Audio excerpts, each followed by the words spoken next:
Hi friends, welcome back to my channel Sarayu vibes. ఇవాళ అయితే తెలంగాణ స్టైల్లో నాటుకోడి కర్రీ వండబోతున్నాను. ఇప్పుడైతే నేను ఇక్కడ చూపెడుతున్న అన్ని ఇంగ్రీడియంట్స్ చూసేయండి. నేను సాల్ట్ పెట్టడం మర్చిపోయినా, సాల్ట్ కూడా వేసుకుంటారండి. దాని తర్వాత నేనైతే కుక్కర్ పెట్టుకొని కుక్కర్లో సరిపడా ఆయిల్ అనేది వేసుకుంటున్నానండి. దాని తర్వాత ఇక్కడ నేను చూపెడుతున్నా కదండి, ప్లేట్లో మసాలా ఐటమ్స్ అన్నీ నేను వేసుకున్నాను. దాని తర్వాత ఆనియన్ను మిర్చి, ఆనియన్ అయితే నేను 2 ఆనియన్స్ ఏమో తీసుకున్నానండి. మిర్చి అయితే ఒక 4 అలా తీసుకోండి మిర్చి. దాని తర్వాత కలిపేసుకోండి మంచిగా. కలుపుకున్న తర్వాత కొంచెం లైట్గా అలా కొత్తిమీర వేసుకోండి. కొత్తిమీర వేసుకున్న వాళ్ళే కలిపేయండి. నేను ఇప్పుడు చెప్పబోయే పేస్ట్ అయితే ఒక ప్యాన్ పెట్టుకొని ప్యాన్లో కుడుకని నింపుకొని అది మిక్సీ జార్లో వేసుకొని ఆ మిక్సీ జార్లోనే కొంచెం ఎల్లిపాయ ఇంకా ఒక ఆనియన్ వేసుకొని మిక్సీ పట్టుకున్నానండి. అదే ఈ పేస్ట్ అండి. ఈ నాటుకోడి చికెన్కి అయితే ఇలా కుడుకని వేంపుకొని ఈ జార్లో వేసి గ్రైండర్ చేస్తారండి, అట్లా టేస్ట్ బాగుంటుంది. నేనైతే ఇప్పుడు 2 స్పూన్స్ అల్లం వేస్తున్నానండి. అల్లం వేసుకొని కలిపేయండి.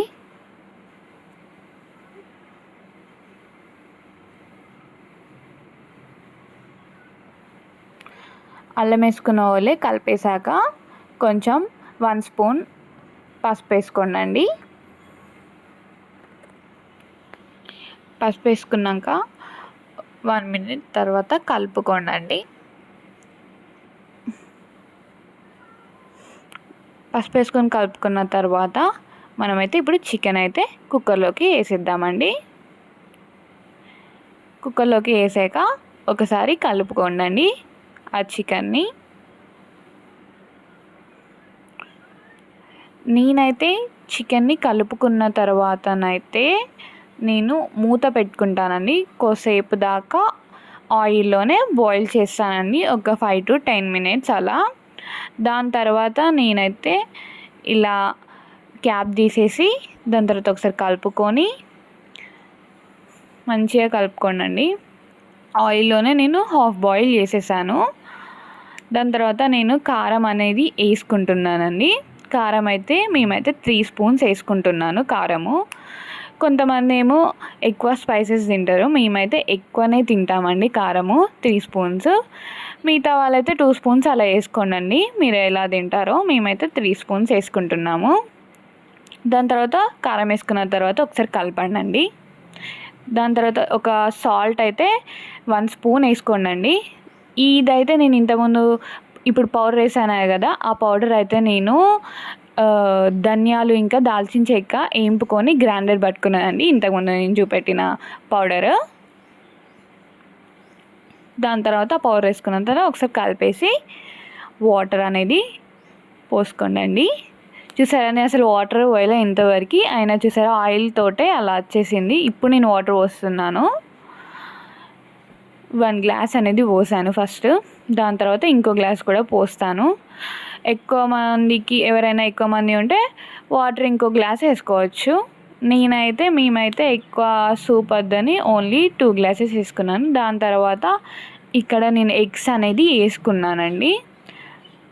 ఎగ్స్ వేసుకున్న వాళ్ళే కలిపేసుకొని కొంచెం లైట్గా కొత్తిమీర వేసేసుకొని కుక్కర్ మూత అనేది పెట్టేసుకున్నామండి. ఇప్పుడు నేను కుక్కర్ మూత అనేది పెట్టేస్తున్నాను. మా కుక్కర్ అయితే 5 to 10 విజిల్స్ ఇస్తే అవుతుందండి. నేనైతే ఒక 5 విజిల్స్ కల్లా ఆఫ్ చేశాను గ్యాస్. ఇప్పుడు చూద్దామండి, కుక్కర్ మూత తీసి.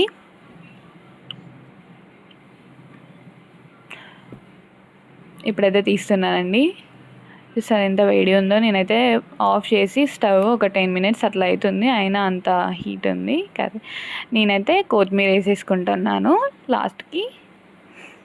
కొత్తిమీర వేసాక కలుపుకోండి. కలిపేసుకోండి. ఓకే అండి, మన నాటుకోడి చికెన్ కర్రీ అయితే రెడీ అయిపోయింది. ఓకే అండి, నా ఛానల్ని అయితే సబ్స్క్రైబ్ చేయండి, లైక్ చేయండి, షేర్ చేయండి. ఓకే అండి, bye bye, tata, see you.